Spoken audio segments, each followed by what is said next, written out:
Well, good morning again. So thank you for showing up.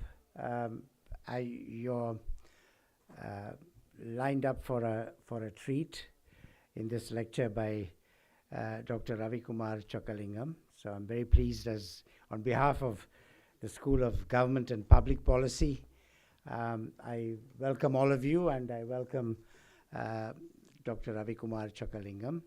He's a polymath. He's an important kind of person for public health and public policy specialists. The title of his talk, Reality as an Experience, is intriguing. One of my colleagues wondered if he was going to be talking about consciousness, Advaita, and Maya. We'll have to figure out. We'll listen to what he has to say about it. I just wanted to welcome all of you on behalf of the school. Some of our students are here. And we have another session slated with Dr. Ravikumar again today. And, we are extracting every bit of his knowledge and experience that we can. And that's in the DNA of this university, to bring a visitor and then extract the most out of them for the benefit of all of you sitting in the audience. So I just wanted to say one thing, though. I'm very usually people have in this country names that are derived from Sanskrit. My name is Ravi, and Ravi Kumar is, it refers to the sun. But Chokka is an interesting part of his name. It's pure Tamil. It means pure. So normally we refer to 24-karat gold as Chokka Tangam.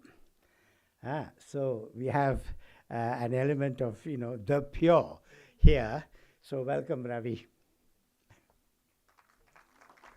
Good morning, everybody. It's a pleasure to look around today and see so many students out here, so thank you for coming. I'm also appreciative of the fact that this is one of the few events where we have 3 schools that are sponsoring. So this is from the School of, the Jindal School of Psychology and Counseling, the School of Government and Public Policy, and finally the School of Public Health and Human Development. So it really goes to speak to the breadth of Dr. Ravi's career and his interests with respect to mental health and other issues. So I just want to do a quick introduction, and then we'll turn it over to him. So Dr. Ravikumar is a physician psychiatrist. He is a public health scholar at the U.S. Department of Veterans Affairs in St. Louis, Missouri. He is also currently the director of the Center for Neuromodulation at the Veterans Affairs Medical Center in St. Louis. He is a teaching faculty at the Department of Neurology, St. Louis University, and an alumni of the Madras Medical College and Research Institute in India and Washington University in St. Louis. Dr. Ravi is an expert in treatment-resistant depression. So he does work with veterans, right? He works at the Veterans Administration. So he's an expert in treatment-resistant depression, addiction, and neuromodulation. Neuromodulation, you may not be familiar with, but hopefully he'll talk a little bit about today.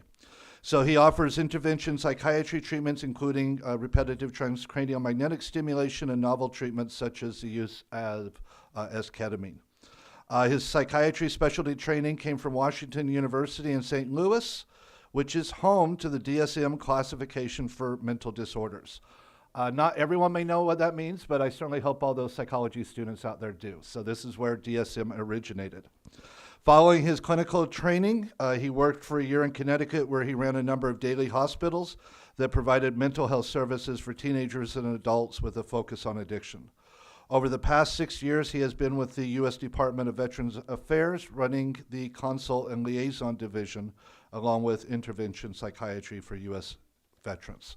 So this is really a privilege for all of us, and I look forward to hearing Dr. Ravi speak. So please. Thank you, Professor Sudarshan and Professor Derek, for such a warm introduction. So my journey is a little bit unique, as is the case for most of you. I did not start my career as a public health person or a psychiatrist. In fact, when I got out of medical school in 2003, like many of them who go to medical school, I wanted to be a cardiologist. I did critical care for about a couple of years. Sometime in 2007 is when the shift changed from critical care to public health, which is going from one end of the spectrum in health services to the other. Now, looking back, when I think of my journey, I think every experience of mine has shaped me in so many ways that I can connect the dots today. And that is one of the reasons why I called it reality as an experience. So Professor Darshan, your friend, is going to be very disappointed if he's not going to hear about consciousness and Maya. So I'm not going to talk about any of that. This is the outline. We've talked about my journey so far. I will talk a little bit about some of the concepts that I would like to brief all of you. And then, I want to briefly talk about the scope of mental health care at this time, what we've done, what we've managed to do in the last 15, 20 years, and where we are as a field, because all of you who are now venturing into this discipline of mental health, I want you to know that you really hold the future of mental health. And I know we say this to all the students in undergrad, that you hold the future in your hands, but with mental health, the need of the hour is so profound. And the demand is so high in a country like that, which I think has about 9,000 psychiatrists for 1.5 billion people, right? Which is, it's appalling to think about the human resource gap, which also means that you will be an integral part of filling that gap in mental health. All right. So we'll talk a little bit about phenotypes, which I think is a concept that I have been working on for the last few years. And I strongly believe that this will fill some of the gaps that we have in psychiatry at this time.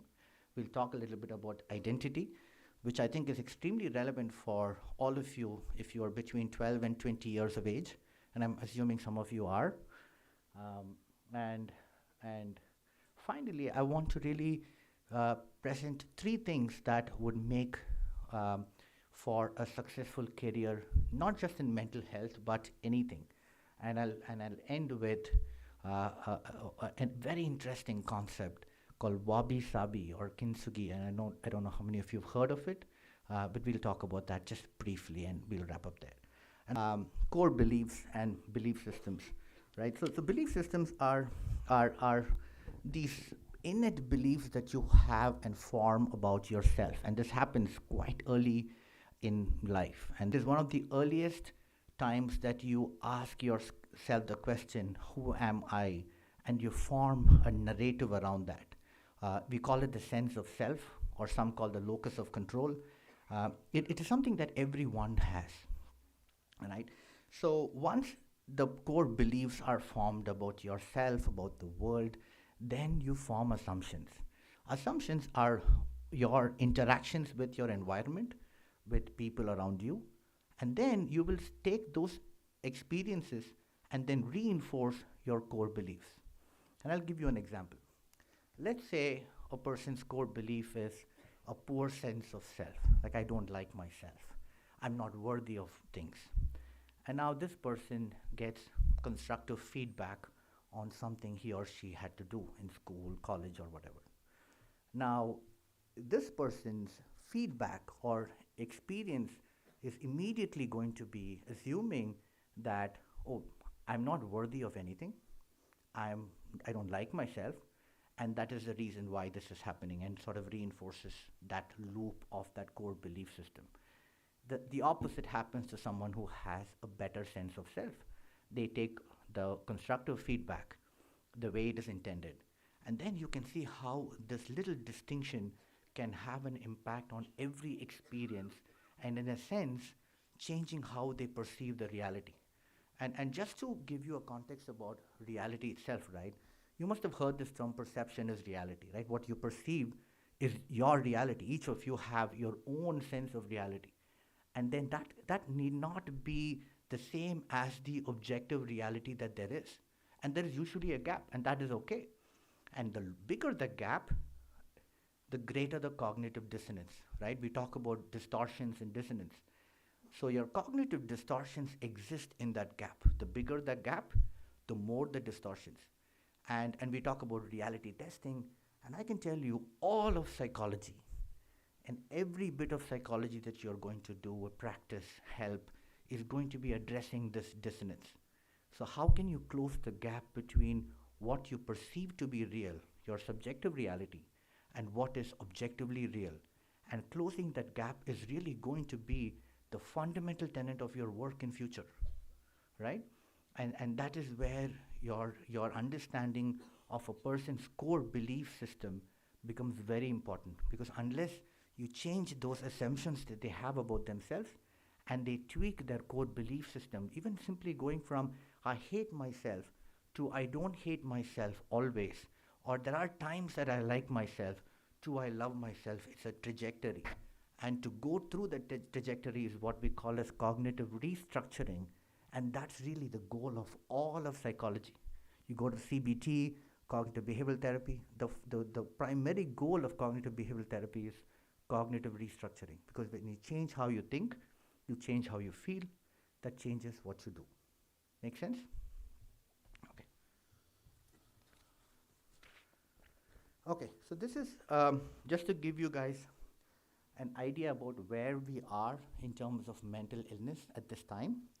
So 1 in 5 suffer from some form of mental illness. And I think one of the things I would say is take all of this data with a grain of salt, because a lot of this is also underreported. So I would say these are conservative numbers.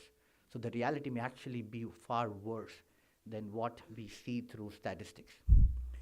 50% of folks who have mental illness, they have symptoms occur by age 14, and 75% of them who have a lifetime mental illness are diagnosable by age 24. 8 million people die because of mental illness each year, and that's the population of Switzerland. 8 million people die. Just let that sink in. 2.6 lakh people die by suicide in India every single year. Antidepressant medications increase by 25% year on from 2015 to 2021. And this is data from the US. I doubt if that is any different here from whatever I have gathered. It does seem like there is a pretty significant prescription number rate here in India as well. Now this is again after the first episode of major depressive disorder. The remission rate is less than 50%. So 1 in 2 will get, when I say remission, it is significant improvement in their symptoms. Lifetime risk of recurrence about 60%. After the second major depressive episode, risk of recurrence goes up significantly. I think it's again 60% there, and after 3 episodes, it's about 70%. So if I were to ask you, what does this mean to you? What would you say, anyone? Just what comes to your mind when you see something like this? One is the burden, right? You're convinced that there is a burden for mental illness, right? Anything else? Beautiful. I think we are doing a poor job of it, right? I don't think we have really cracked the code with mental illness and how we treat. Our remission rates are poor. We have a lot of people being diagnosed, and the number of people who are on more than one psychotropic medication is significantly large. So clearly, we are not doing a very good job of not only diagnosing, and we are also not doing a good job of treating it. Now, I have 3 case studies here. So read this with me, right? So a 25-year-old woman recently married, presents with severe mood dysregulation, dysphoria. Dysphoria means, depressed mood. trouble with interpersonal relationships in the past, impulsivity, seeking help for her chronic low mood. And then there is a 45-year-old male transitioning between jobs, presents with severe mood symptoms after new management took over the company with new reporting structure and more targeted deadlines.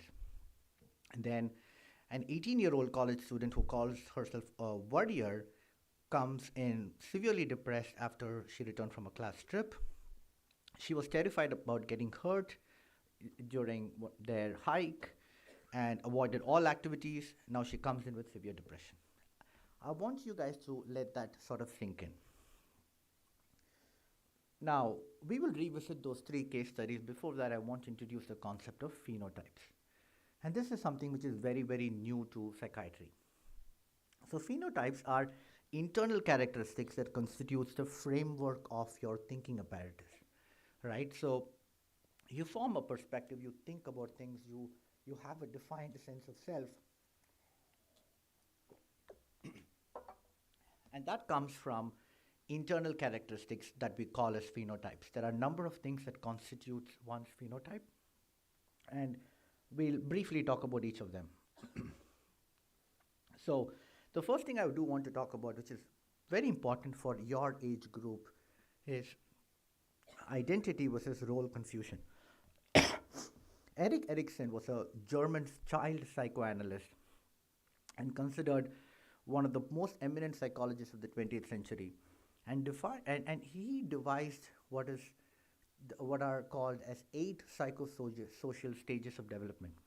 And we are particularly interested in the 5th stage called identity and role confusion. It's relevant between ages about 12 and 20 to 22 years of age. How many of you would fall in that category of between 12 and 22?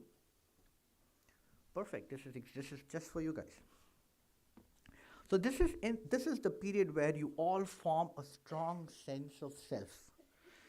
It is an identity that goes on to shape your view of the world and yourself in the context of the world. Any subsequent conflict that arises where in forming your identity or your roles has been implicated in what we call as the adolescent crisis, which forms the basis for a lot of imbalances, psychological trauma, even psychopathology. Questions such as who am I or what can I be become very prominent. You form affiliations with groups, you form a niche around a thought process, you form, you be part of a group. These are all exercises that you get involved in this period to form a strong sense of identity.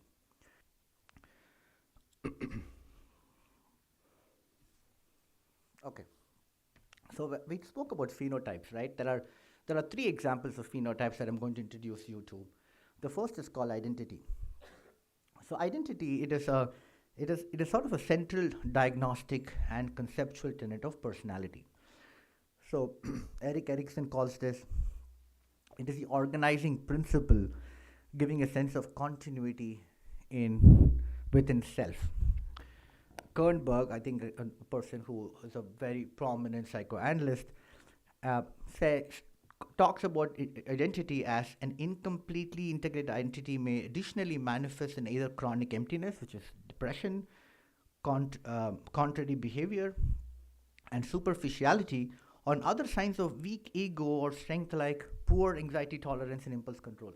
And this is something that we see in a lot of personality disorders. So if you look at the spectrum, that a person could go from a completely integrated personal identity, which is continuity and coherence, where they have a good sense of self, they have a strong identity about themselves, to the other extreme, which is identity diffusion and incoherence.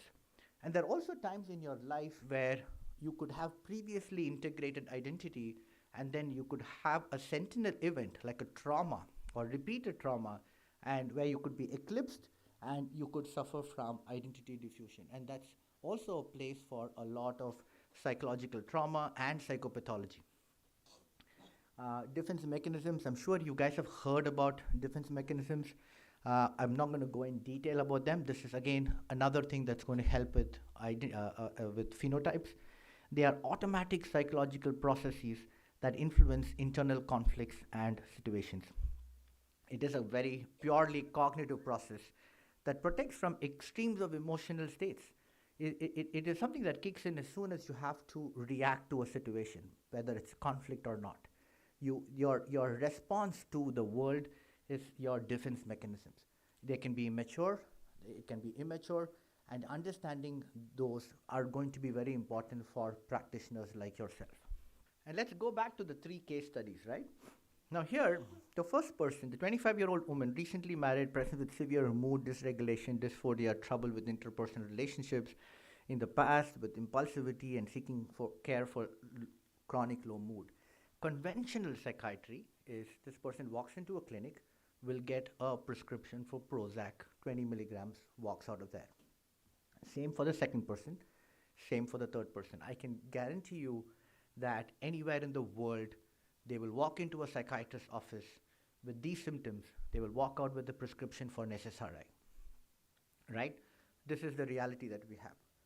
Now, when we know about the phenotypes, when we go dig a little deeper, when we ask the question, why is this happening at this time, we found that the first person had very low cooperativeness, had an immature defense mechanism called splitting, and the identity was incoherence. Similarly, for the second person with high on reward dependence, image distortion, identity eclipse, and the third person had high novelty seeking and high harm avoidance with high reward dependence.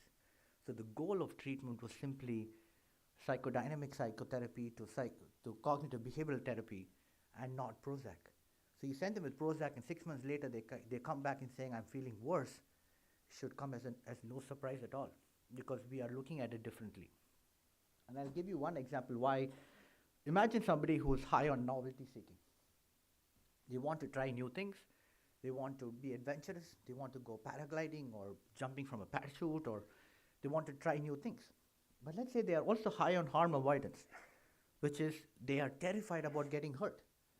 If someone's personality structure is both of them together, it creates an incredible conflict. Now they can't have both and then either venture into their novelty-seeking behavior, and because they're not able to do what they like, they get very depressed, and that was the source of depression for this 18-year-old college student. Until we could address that through systematic psychotherapy, there was no medication in this world that is going to help that person. And that is really what I want to drive to all of you. So the 3 things I want all of you to take with you and sort of reflect, right? And these are things that I would love to tell my younger self. And I feel this is even more relevant today than it was ever before. One is to be curious, right? You must have heard this word, be intellectually curious. And I'd say that, not just in the academic sense, right? Someone was curious enough to dream to birth all the technological marvel that you guys have today in your hands and all the gizmos that we have. So the president of Harvard once said, education is expensive, try the cost of ignorance. Neil deGrasse Tyson, one of my favorite astrophysicists, often talks about adult scientists as a kid who never grew up, asking the question why and never settle with the what, because the world will tell you what to do, and that is something that you will always be told, oh, this is what you have to do, but ask the question why. Let that be part of your reality or your perception. You keep redefining it. You keep closing that gap.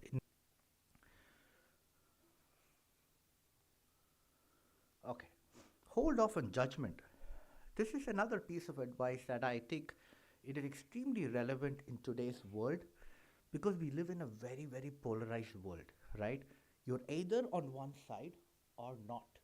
You either agree or you completely, you have a visceral hate towards the things that you don't agree.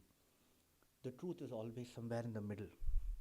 And you will see that as you grow older, there is always some value in the things that you don't agree completely. There's something to learn from there, right? And we know that opinion is the lowest form of evidence, but everybody has one, right? So I strongly urge, as part of your thinking apparatus, to hold off on judgment as far as possible and as long as possible in your life, right? And finally, and to communicate and connect, but what I really mean here is form strong social bonds where you're able to talk about how you feel. I think this is one of the things that I've seen recently and talking to a lot of adolescent kids around the world, that there is we are surrounded by a lot of people and lot of things, but yet we feel very lonely, right? There is a difference between feeling lonely and being alone, and I think that's something that a lot of people struggle with. The Shine and Human Flourishing program from Harvard on social connectedness found the impact of isolation on life expectancy with profound deleterious effects on physical and mental health. So inculcate this habit of forming strong social bonds that are grounded in reality, not virtually. Form healthy relationship with nature. And you guys are blessed to have a campus that is so beautiful. So have that relationship with nature. And as you develop a strong sense of communication, you will quickly realize that some of the challenges that surround you are not so unique. And as you talk about it, you can actually help yourself in the process. And finally, as I conclude myself, I have one concept that I want to talk. This is something that I make it a point to introduce to the audience wherever I go to speak, because this is something that has stuck with me for a very long time. How many of you have heard this? Wonderful. I'm very proud of all of you. Very nice. So in a world that is obsessed with perfection and symmetry, the concept of wabi-sabi comes from Japanese culture, right, where there is beauty in imperfection. So what you're seeing, that's called a kintsugi bowl, and kintsugi means golden joinery. So what they do in Japan is they take broken pieces of ceramic and they fill it with gold and unite it and make unique pieces of art. I want all of you to think of yourselves as a kintsugi bowl, because think about what Ernest Hemingway said: the world breaks everyone, and afterward many are stronger in the broken places. Just like a sculptor would take a giant piece of rock and chisel away at things that he or she does not need, making the final most beautiful piece of art, I want each of you to think about yourself as a sculptor of your own life and chisel away at things you don't need. And every time you feel cornered, you feel like you're stuck, think of the beauty in imperfection and think of the kintsugi bowl, because that's what all of you are. Thank you. What a thought-provoking, stimulating way to start the week. My job is to thank everyone, and particularly Dr. Ravikumar for such a stimulating talk, for taking out time, speaking to us, and highlighting the importance of mental health, acquainting us with some of the key concepts, and also some of the techniques. And also thanks for sensitizing us with some crucial challenges with the state of psychiatry, and also demonstrating that there are plethora of professionals who are needed to deal with complex and multifaceted challenge like mental health. Thank you, Dr. Chockalingam, for such a stimulating talk. Also, hope this your talk, your distinguished lecture stimulates some conversation among us, between students and faculties, and we take some of these ideas and concepts forward. We should thank the university for providing us this enriching opportunity to hear from such a distinguished scholar, particularly Professor Derek Lindquist, the Dean of Jindal School of Psychology and Counseling, Professor R. Sudarshan, Dean of Jindal School of Government and Public Policy, and Professor Stephen Marks, Dean of Jindal School of Public Health and Development. Numerous people make this happen, rather silently. Our AV support team, our logistic team, our colleagues at our schools. Very special thanks to them also for making this happen.